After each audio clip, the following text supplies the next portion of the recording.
Hello आणि नमस्कार. मी आहे काजल आणि माझ्या यूट्यूब चॅनलवर तुमच्या सर्वांचं स्वागत आहे. तर आज आपण बघणार आहोत की रेफरल कार्ड कशा प्रकारचं असणार आहे.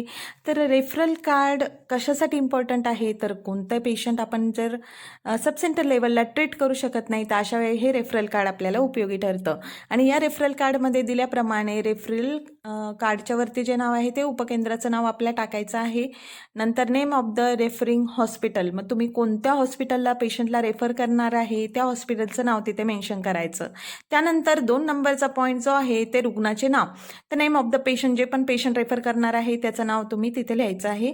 त्यानंतर एज लिहायचं आहे त्याचं, त्यानंतर सेक्स लिहायचा आहे, नोंदणी क्रमांक जो OPD रजिस्ट्रेशन नंबर असेल तो तिथे लिहायचा आहे, आणि पत्ता मग ॲड्रेस पेशंटचा, त्यानंतर संदर्भित करण्याची तारीख व वेळ, date and time of the referral, तर ती आपल्याला टाकायची आहे. त्यानंतर संदर्भित करणाऱ्या समुदाय आरोग्य अधिकारी यांचे निरीक्षण, मग तुम्ही काय इन्व्हेस्टिगेशन केले आहे किंवा काय डायग्नोस केलं आहे ते तिथे मेन्शन करायचं आहे. त्यानंतर प्राथमिक निदान म्हणजे प्रोव्हिजनल डायग्नोसिस, आणि त्यानंतर करायचं आहे ते उपचार तथा चाचण्या, मग तुम्ही काय इन्व्हेस्टिगेशन केले आहेत की नाही ते सर्व त्यामध्ये मेन्शन करायचं आहे. या जर तुम्ही व्हायटल सायन्स घेतले असतील तर ते देखील त्यामध्ये मेन्शन करायचं आहे. आता मी ह्या पेशंटचं एक रेफरल शीट आहे जी मी तुम्हाला एक आयडिया म्हणून टाकली आहे.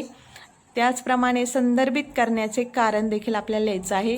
What is the purpose of the referral, so for the further management मी त्यामध्ये मेन्शन केलेलं आहे. आणि ज्या व्यक्तीला तुम्ही रेफर केलं आहे त्या व्यक्तीची किंवा त्यांच्याबरोबर जे कोणी रिलेटिव्ज असतील तर त्यांची साईन, तसेच त्यांचा मोबाईल नंबर आपल्याला त्यामध्ये मेन्शन करायचं आहे. रेफरल कार्ड देताना नेहमी 2 कॉपीमध्ये बनवायचं आहे. एक कॉपी आपल्या स्वतःसाठी ठेवायची आहे आणि एक पेशंटसोबत द्यायची आहे. आय होप आजचा व्हिडिओ तुम्हाला नक्कीच आवडला असेल तर लाईक, शेअर, सबस्क्राईब नक्की करा.